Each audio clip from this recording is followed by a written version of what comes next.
Hey there guys, this is Indium here, welcome you back to another episode of Let's Play Mario Luigi Superstar Saga. Okay, so in the last episode, we got to Chucklehuck Woods and we bumped into Popple and a very familiar looking enemy, which was, well, he was called Rookie, but we all know what he looks like. He looks like Bowser.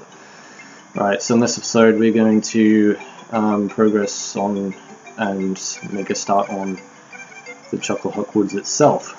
So this is what it looks like. We've got some weird enemies in here, actually. And most of them are actually enemies you can't jump on, so you have to use your hammer to kill them. Because they want you to use your hammer a lot more.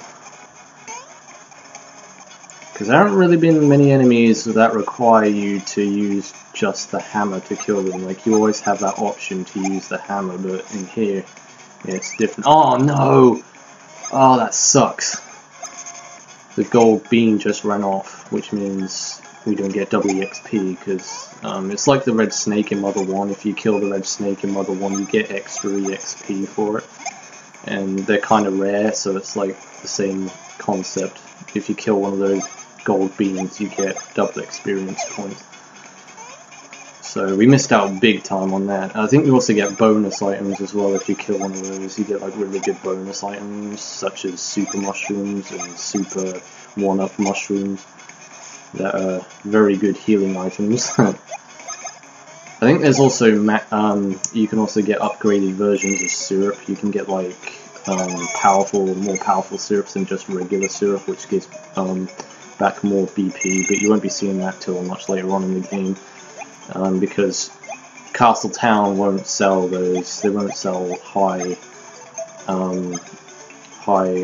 recovery equipment, you know, until you start progressing on further in the game. I'm not sure if the shop upgrades and sells better things as you get further in the game, because there are other towns that you come across later on and they give really healing stuff. So I'm not sure if it's the shop in the town actually upgrades later on. And there's some stuff we need to climb up to get to high ground. Oh, there's a bean spot. Alright, so we need to switch characters so we can... Is it Luigi we have to hit in the ground? Yeah, it is. Alright. Yeah, there's quite a few of those bean spots hidden around in this forest, so we've got to keep our eyes peeled. Now I am going to try and fight every enemy in here, because every single piece of EXP that you get matters, basically. We need to get as much experience points as we can get. Because the boss in this area is actually quite tough, from what I remember. He keeps running away. Why? I mean, I'd be really pissed off if like I came across a shiny Pokemon and then it just ran away. Because there's like a 1 out of 100 chance that you'll find one of those in any Pokemon game. I've only ever found one shiny, and that was in Pokemon Emerald, and I think it was a Zigzagoon, and it was like one of the first Pokemon I encountered in the game. I did actually catch it, but I didn't raise it because I think my game corrupted, so I couldn't actually play the game with my gold Zigzagoon, which kind of sucked.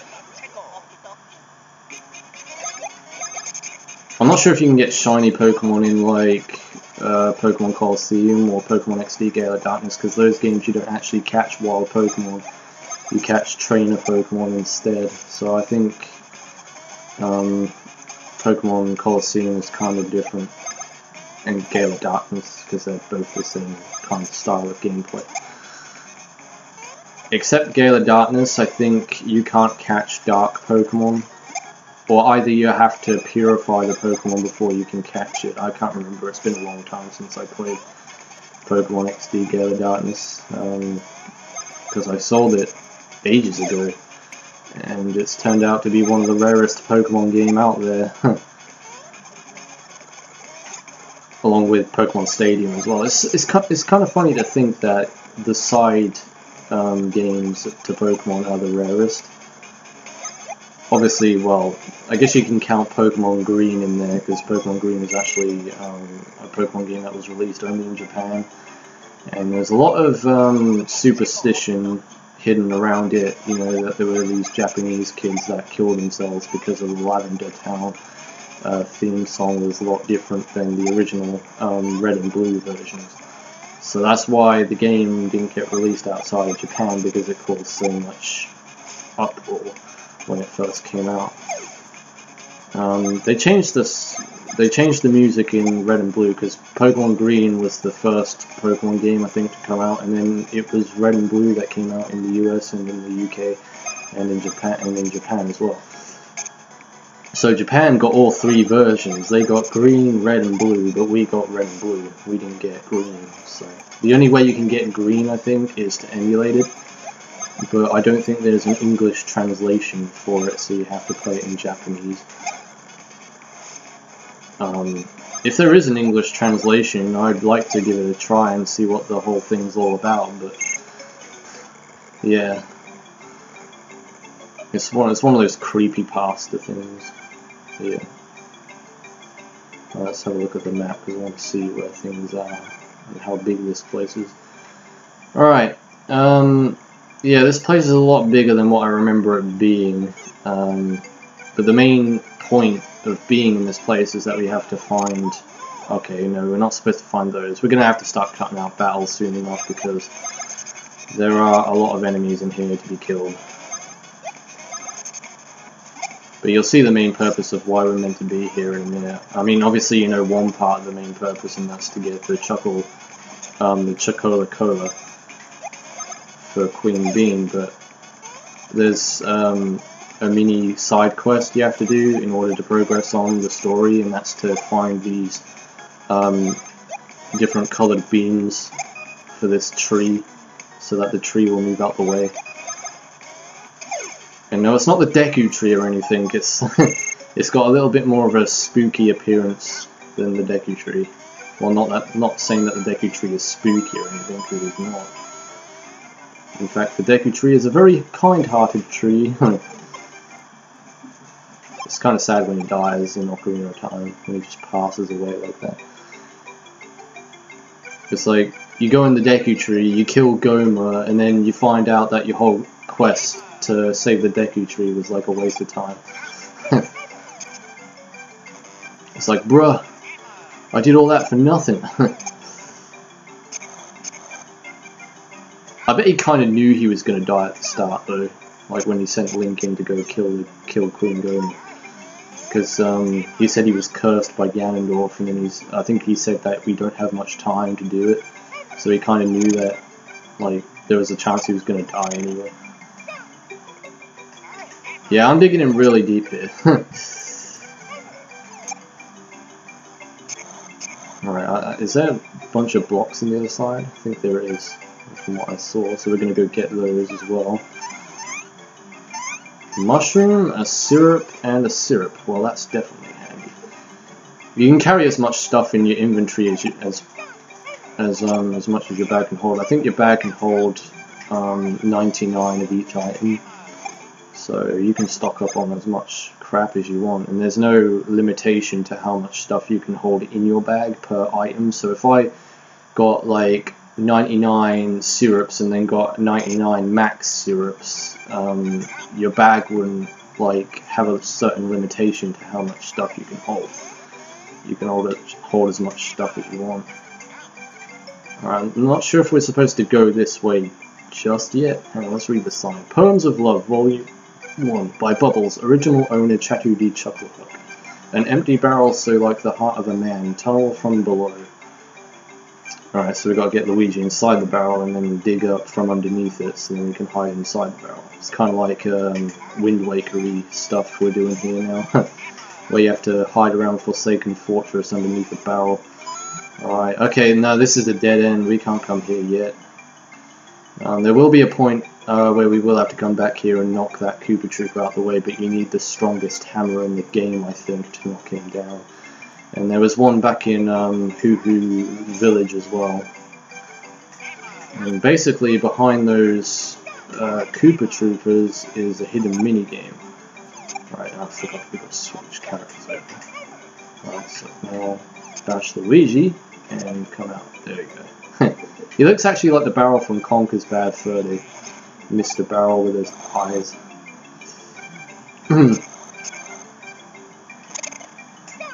I feel so bad for that barrel in that game though, because you break him apart like so many times.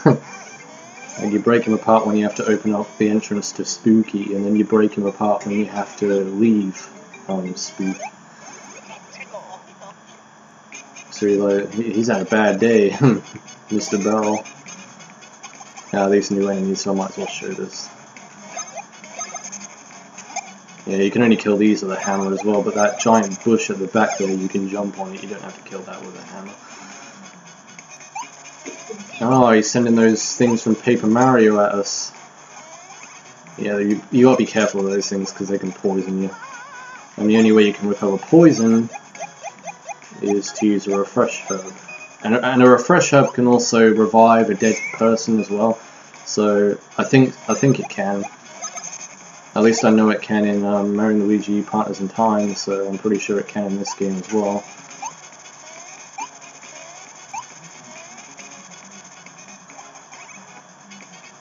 Alright.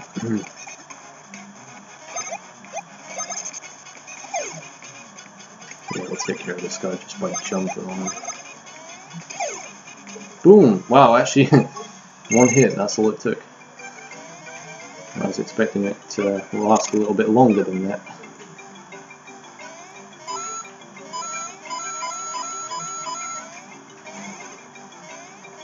Damn, so many items galore, dude.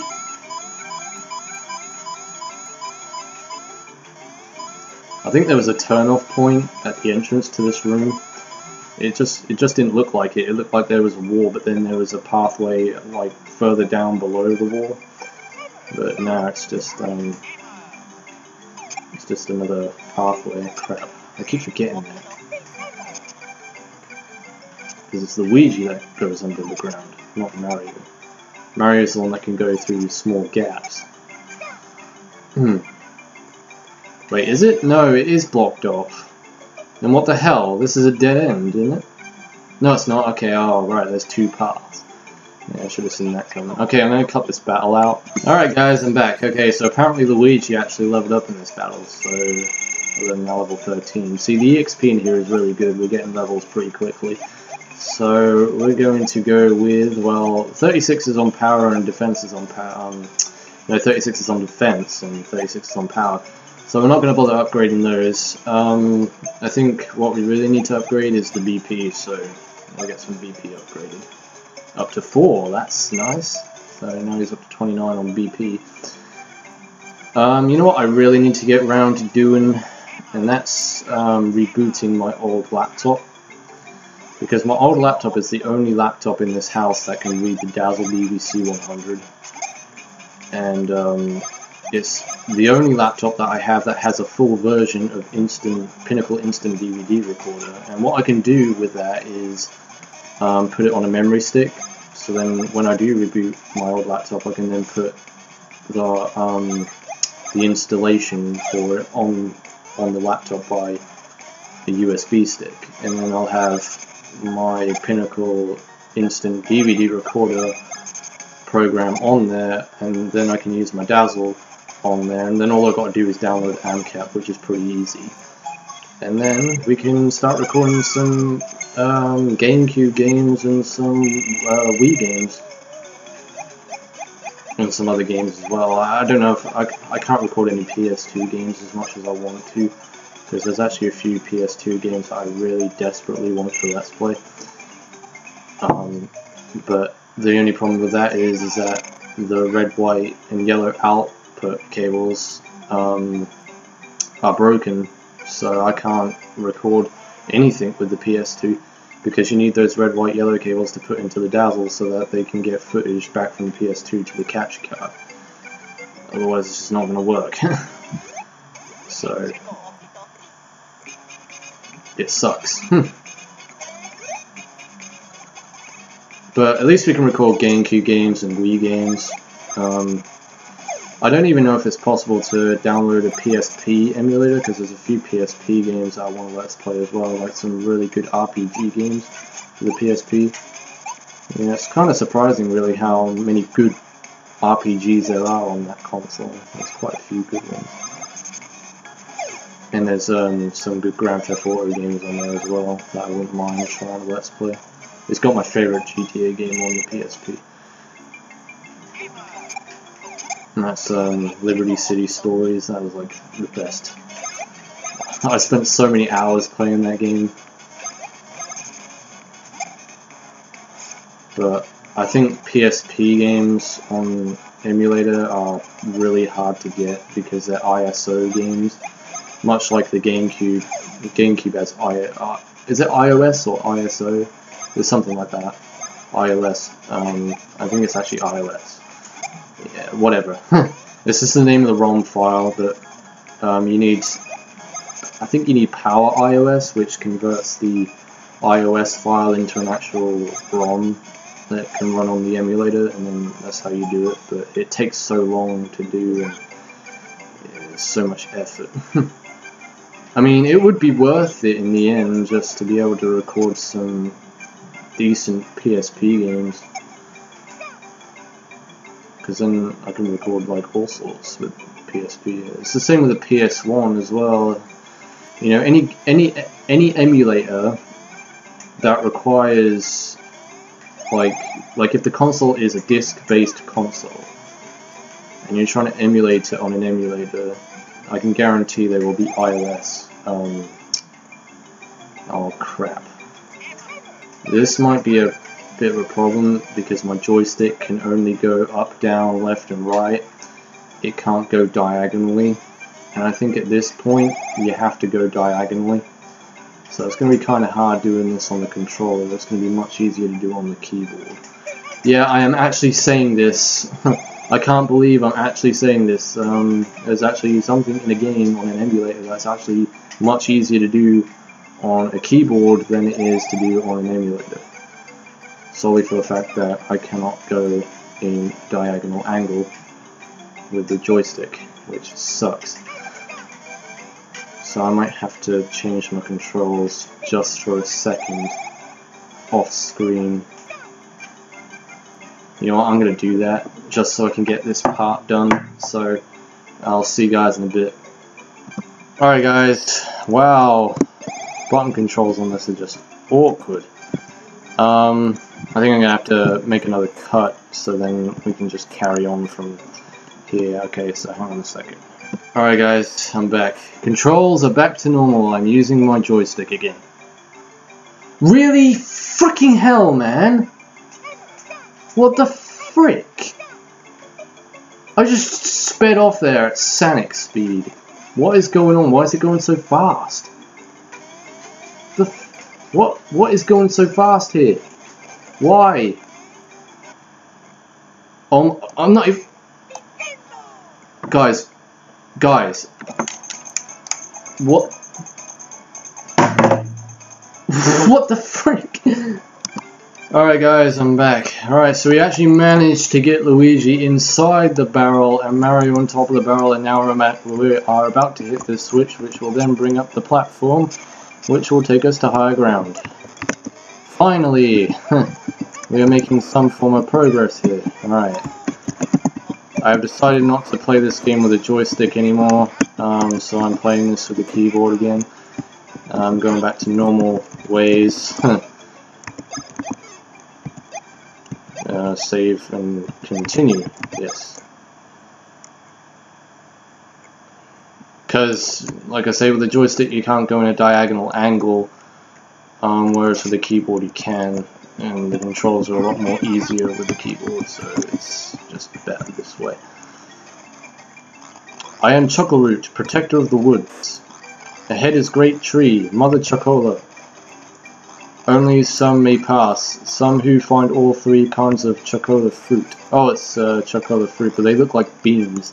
White chocola fruit, red chocola fruit, and purple chocola fruit. Find 3 types of chocola fruit here, then I let you pass.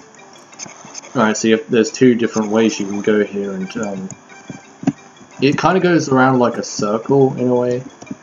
You will always end up back here, where this tree is. So this is like the center area of the forest. So we're going to save and we're going to end off the episode here, and we'll continue on in the next episode.